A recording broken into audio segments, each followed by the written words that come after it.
everybody, and welcome to another episode of the Real Collective podcast, the show where everything's made up and the points don't matter. I am Brendan McKeigan. With me, as always, is Sean Tassé, and we have Bonny. Bonny is our lawyer friend, my lawyer, your lawyer. She is fantastic. She's going to be talking to us today about what to overcome as far as properties with a buyer. When you buy a property as a buyer, and things that you may encounter and how to possibly avoid them to begin with. So we'll get into that. But before we do, if you're having a good time, don't forget to like, subscribe, and share us on the YouTubes or download us on Apple Podcasts and Spotify. Anything you can do to help us out would be great. If you want to book a meeting with us, we have Calendly in the links below. Calendly, the website that's easier to book than it is to say. So check it out on there, guys. And then Bonny's info is down there as well, so you can get a hold of her for all of your real estate lawyer needs. Sean, how are you today, my friend? Oh, doing great. I'm another sunny day. The snow is pretty much melted, so spring is in the air. The weather's warming up. April showers are just around the corner, and they will of course bring my favorite, which are Mayflowers. Yes. And Bonny, why don't you tell us a little bit about yourself, where you work, what brought you into the field of law, and why you love it so much? Okay, so as everyone knows, hi, I'm Bonny, and thank you so much, Brendan and Sean, for including me on your podcast today. You guys are amazing, as always. I basically have my own practice. My firm's name is PB Law Professional Corporation. We do real estate, wills and estate, and a little bit of corporate. Now, a lot of people have actually asked me why real estate, because a lot of people do real estate. But the reason I love real estate is because when you're buying, you get to tell your clients, yay, you bought a house. And then when you're selling, you're telling your clients, yay, you sold your house.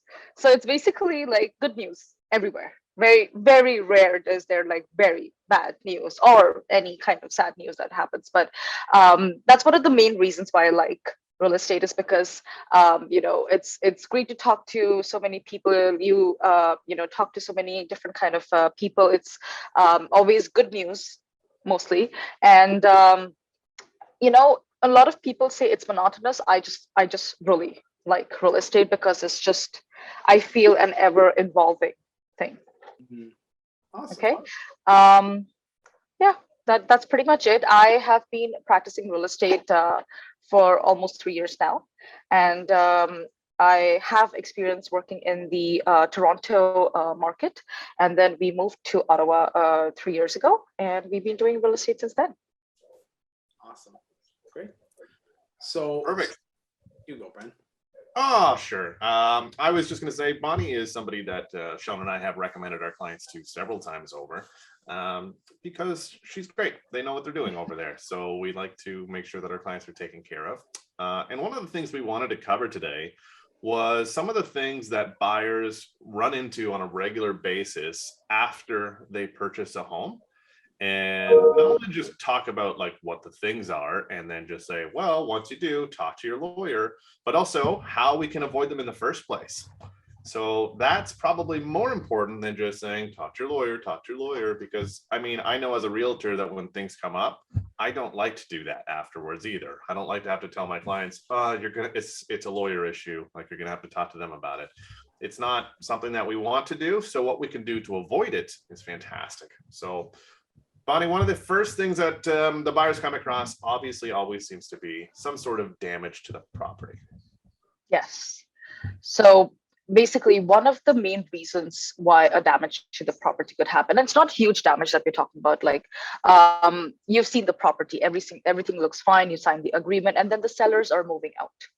They end up digging a wall, scruffing the walls, scruffing the floors. There could be also stuff that's hidden behind the furnitures or under the carpet. That, I mean, when you're going and looking at the property, you're not lifting up carpets and moving shelves to see everything. So what we suggest, something that you could do is making sure that when you are looking at the property, you're looking at every bit of it.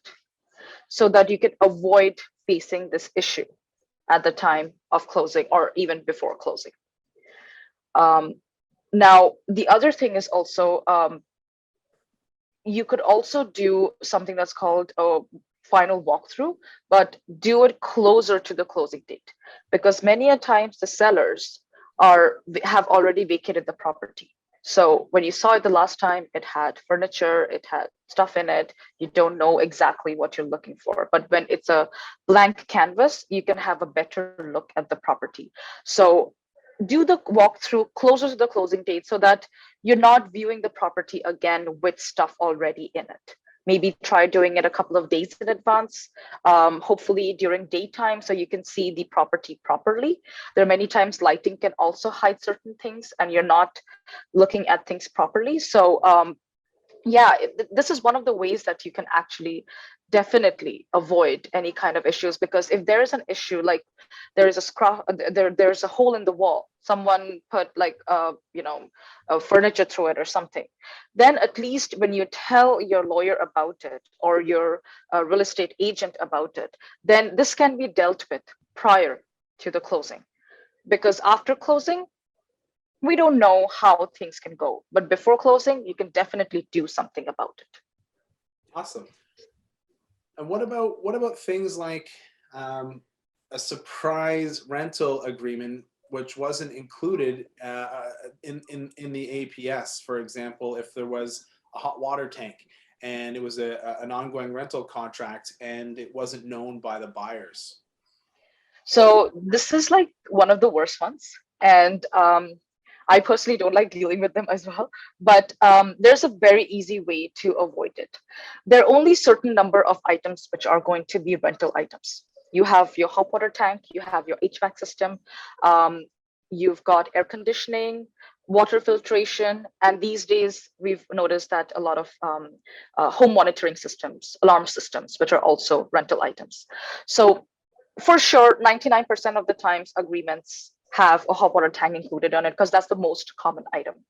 But if you're going into a property and you're looking at the property, you see that there's a water filtration system. HVAC obviously is going to be there, but it never harms to ask your real estate agent, are these items owned? Are they rented? If they're rented, can we actually get a copy of the rental agreement, just so you're aware of how much money you're going to be spending towards it? Because there are many buyers who are on a tight budget, because like you're probably budgeting $30 a month for your rental item, but you're not thinking that, okay, the air conditioner is going to be a chattel, but what if it's rental and then I'm paying $30 more, and then there's that alarm system that's pretty much there, and you probably are happy that it's a part of your agreement, it's in a chattel, but you're paying $45 towards it without even knowing, because you are having to assume that agreement even if it's not in the assume that rental even if it's not in the agreement. So the best way to avoid this is be informed about it. Ask these questions to your real estate agent. Your real estate agent is definitely also going to be aware of these things, that yeah, these are items which are most commonly rental. We want to make sure that they are either owned or they're rental. Sometimes you can work out a deal with the seller where you can say that, why don't you buy out the certain product for me, and that way I'm giving you good price. The way that the real estate market is right now, everybody's paying premium price, but you can always see if the seller is willing to buy out something, so you don't have a rental item at all. But if that's not happening, make sure that you can actually look into all the items which are there. Most commonly on the agreement of purchase sale, there is a clause over there, a section over there that will list down all rental items. Anything that is not listed on it means that it's not an assumed rental. Okay, so I would say that it's best if you would make sure that you know the items that you are renting, or you are buying out, or you are just assuming. Great. That's yeah, that seems to be kind of a big headache to deal with. That's Yeah. for sure. The other one we're going to get into is appliances not working. I feel like that's kind of a common thing that people run across, is the day you move in, maybe something's not working. So Yes. what's kind of our workaround besides just calling you and telling you it's not working? So the good thing about an appliance not working is that this actually it's I mean, like, it's something that you might be able to test at the time prior to closing when you're doing your walkthrough. Like, you can turn on a stove and see if all the elements are working. You can just turn on the dryer for like a second to see if the dryer is working, but you can't necessarily see if the oven is actually warming up properly unless, like, you're sitting there with cookies in your hands ready to bake, or the microwave is working or not. But if you have instant noodle, that's great. Or if you have an entire load of laundry and the cellar is fine, then you can probably test a washer. But in the absence of these things, test the appliance the best that you can when you're doing your walkthrough. Again, highly recommend do the walkthrough as close to the closing date as you can, just so it is easier for you to get redressal for it, rather than you do your walkthrough a week or two in advance and then something breaks, seller doesn't tell you, you're stuck with something broken. Now, even if you're stuck with something broken, most of the agreement person sale, unless the seller is specifically telling you that the appliances are in as is condition, uh, there is a clause that's going to mention that it's going to be in good working order. Good working order means that it doesn't have to be new. It just has to be in a working order, so that if I want to replace that stove eventually, I can do that. But if I want to use it the way it is, it should be at least able to cook my pasta. So after closing, if you come up with this issue, let your lawyer know. If that clause is there in your agreement, you will definitely get redressal. It could be in the form of some sort of an appliance that is probably the same, that is going to be the same age and condition that can be replaced by the seller, or it could be a monetary compensation, which would be the cost of the appliance that would be of that appliance, the same age and make, and on the day that this issue occurred. Or I don't know, if the sellers are amazing, they just might just be like, you've been great, here's a brand new appliance for you. So I mean, that's the best case scenario. But yeah, appliances not working, it is so common. Like, if I had $1 for every time this came up, I would be richer. I would love, Bonnie, to do a 3-hour final walkthrough where I show up with my laundry and my cookie dough Cookies. and the pasta and the instant stuff to test out the microwave and be like, okay, well, we're here for the final walkthrough, so we might as well start the washer now so I can put it in the dryer in an hour, and Yeah. that'd be it would smell great, wonderful. Got your final walkthrough. I want to see the look on that seller's face though. They're Yeah. going to be like, what is happening? Bring your appetites to the final walkthrough. That's right. All right, Go for it. I was gonna say that the one that we've seen sometimes in the past is that with the change of keys, sometimes the agents will just leave a key in the lockbox, and they might not leave all of the keys or all of the fobs if it's a condo or something like that. And in some cases, we have to rekey the locks, or we have to destroy keys, that are just old. So yeah, that's been an issue in the past with not all the keys being delivered, especially as we switched over the key changeover from happening at the lawyer's office to happening agents, right? So the way that this can be avoided is, yes, obviously, when we're doing our closing, we definitely need a key for you to get into the property. But so many ways we could deal with this. One is, have your real estate agent put a clause in the agreement that mentions, you see a garage, mention in it that we need one dwelling unit key or two dwelling unit keys. We need the garage door opener or the garage door key. Mailbox keys not being handed over is so common, but the good thing is there is another redressal for that. But include a clause in the agreement that says that the seller will provide the buyer all these keys. The reason being that after you move in, when you don't find those keys available, there are many times the sellers are like, I don't know where it is, I don't know if you wanted the mailbox key, I thought you're going to change the lock, so I didn't give you the keys, and then you're just stuck there waiting for the keys. So that clause will ensure that the seller's lawyer is also making sure that these keys are going to be there. If not, then you have that clause to tell you that, hey, you've not completed your agreement. Do it. Now, with mailbox keys, the good thing is Canada Post actually allows you to get brand new keys for your mailbox free of cost when you're a new owner of a property. So there are many times I've had clients wait for mailbox keys saying, I'm waiting for important mails and everything like that. When you move in the property and you can't find the mailbox keys and it's not something that you're getting the next business day or the next day, don't wait any longer. Just go to your nearest Canada Post, let them know that you're a new owner of the property, give them the address, and they're just going to order new keys for you. That is actually faster than trying to get the keys, like mailbox keys specifically, from the sellers. So that is one easy way that you can avoid it. Yeah, and we've seen that time and time again, and directly link to the website where you can set it up through there and they can help you out. Yeah. And then something that I've had to deal with clients is chattels and fixtures that have been removed from the property. And I've had people take out bathroom mirrors, and now I write them in because that's how I just avoid that going forward. So what do you do when something's been removed like that is supposed to be there? Again, it comes down to the walkthrough. If you when you're doing your walkthrough, good idea to always have your agreement on your phone or on your your hand. Have maybe your agent who's doing the walkthrough with you can have a copy of it as well, just so you're making sure that, okay, so it says it's going to have curtain rods. I have curtain rods here. If curtain rods are not here, then I'm telling my lawyer, I'm telling my agent. It's many a times very simple for your agent to just make a note of all the issues that you're facing, especially with chattels, because they can just reach out to the listing agent and be like, hey, these things are missing.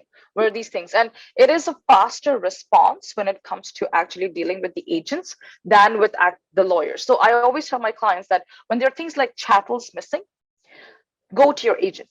They will be able to help you.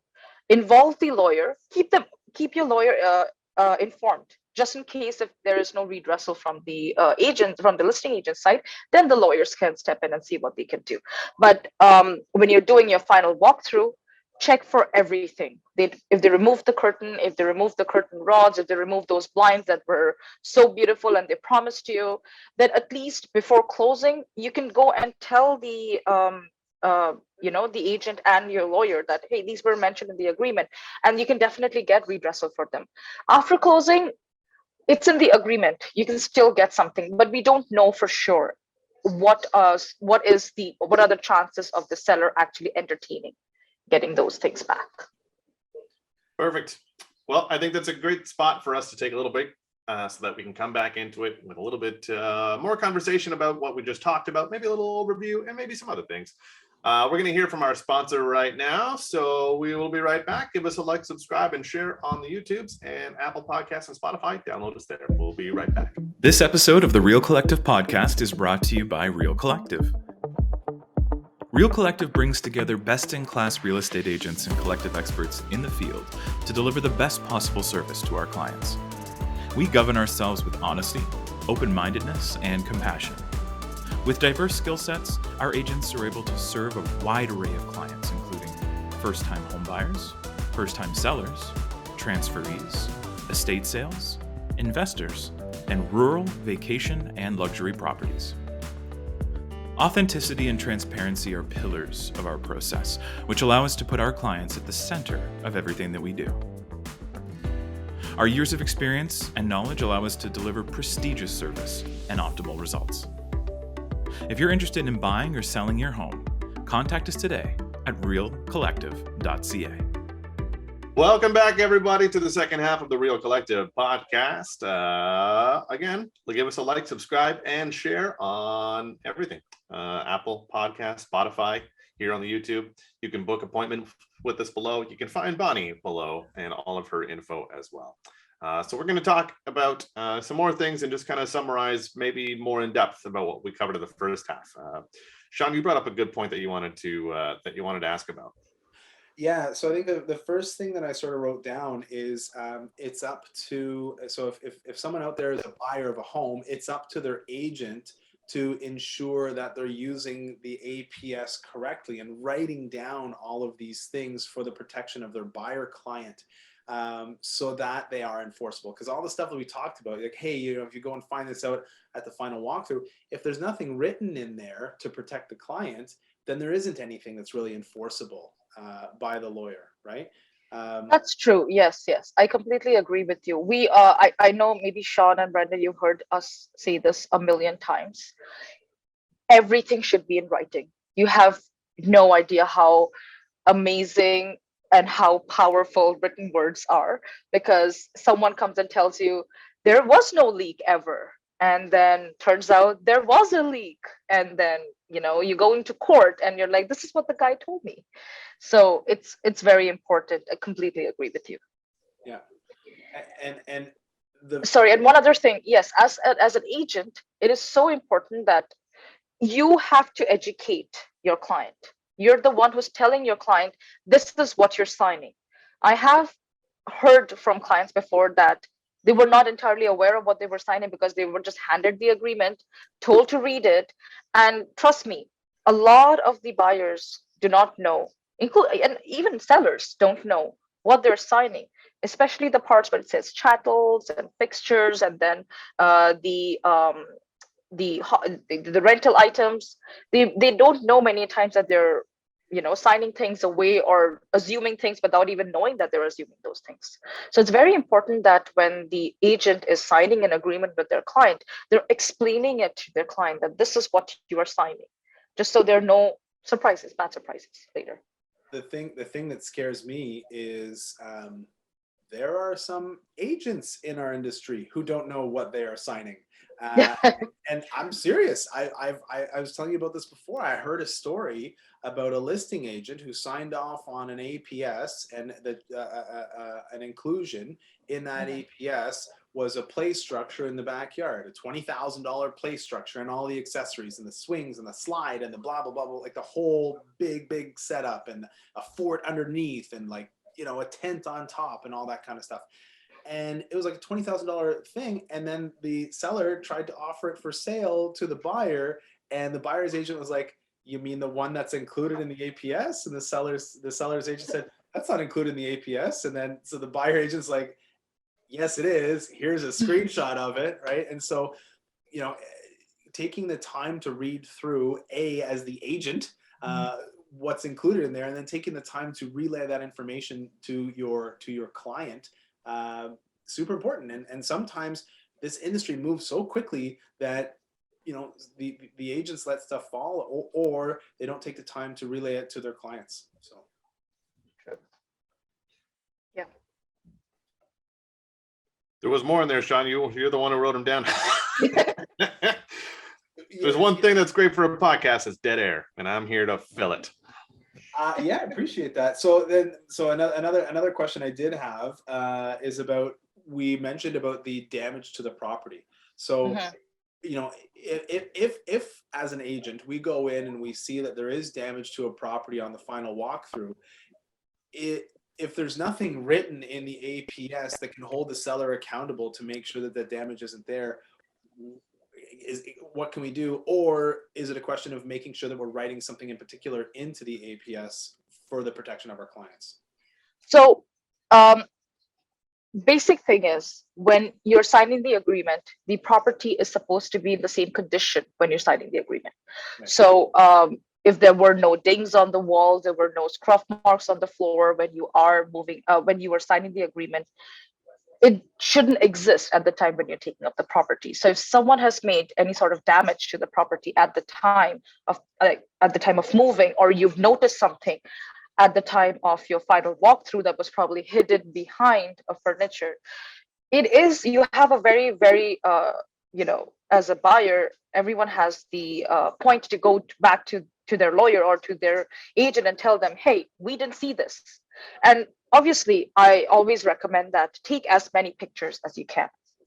When you are actually looking at the property and you're like zeroing down that, yes, I like this property, let me click a couple of pictures, because then you can actually do the before and after. No to pictures? I don't think you're allowed to do that with privacy policy. I don't think you're allowed to take photos of somebody else's house.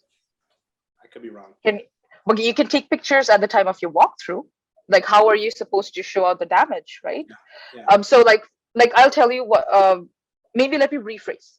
Don't take pictures, but then you have those listing pictures, right? Right. Exactly. Yeah. Yeah.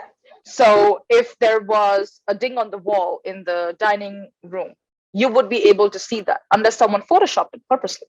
But when you are doing your final walkthrough and you see that ding on the wall and you compare it to the listing pictures, it's not there. So you know that is something that happened later. Right. But here's the thing: is like really, when it comes down to it, how enforceable is a couple of scratches on the wall? Because it's normally it's like it's the stairs that are going up like this, and you're trying to move a couch upstairs against gravity around a corner, and like, oops, I hit the wall, or the movers hit the wall. Like, it's just like a little, it's typically a white wall and a black couch, and it's like, and you see like the marks on the wall. Yeah. I wouldn't say go and ask them to repaint the house because of that. No, I think that pretty much anyone who's, they would know that it's being nitpicked. But if someone's trying to do the same thing to the wall and then they go ahead and punch a hole in the wall, Right. that is something that definitely needs to be, fixed by the seller, by the seller's agent. They can decide who wants to take that. Yeah, sorry, go ahead. No, because you're gonna move in, and you know what's gonna happen when you move in? You're gonna You're going scratch. to do the You're same gonna thing. scratch the walls too. Or something, Exactly.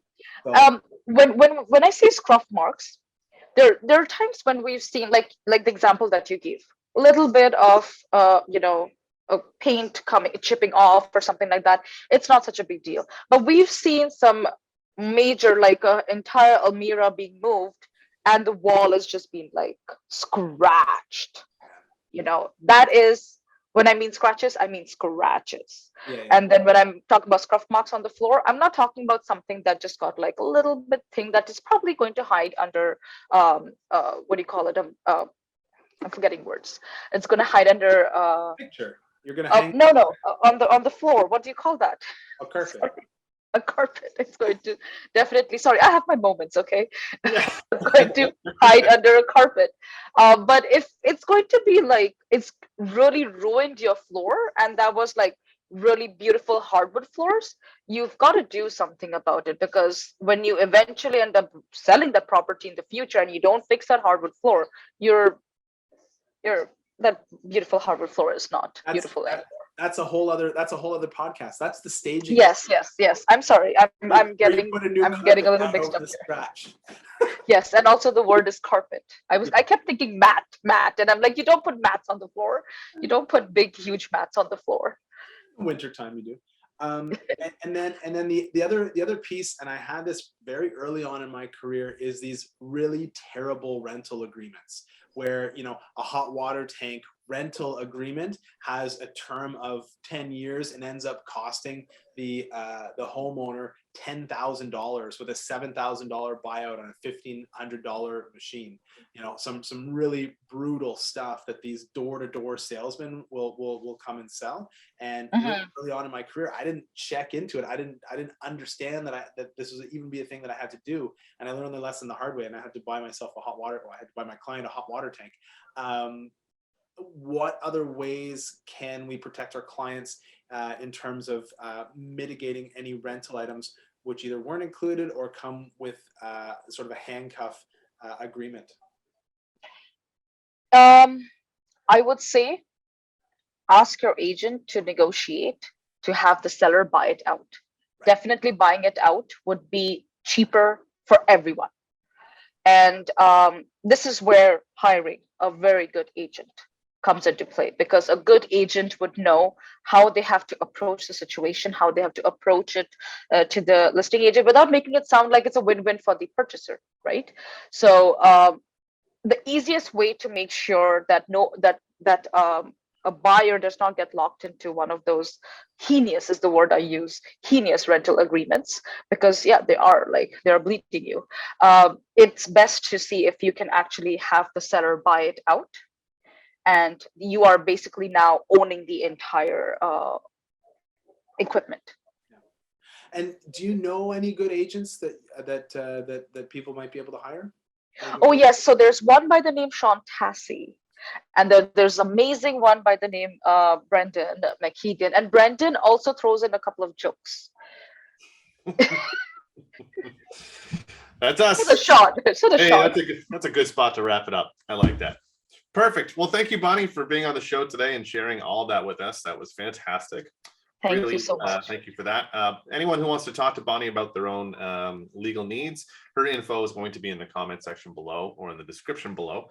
And if you're listening to this right now, you can find us on the realcollective.ca or find our podcast on YouTube, and it'll be there for you. So again, like, subscribe, share on YouTube, and don't forget to give us a download on Apple Podcasts and Spotify. I'm Brendan McKeigan. This is Bonnie, and with me as always is Sean Tassé. Until the next time, keep it real. Collective.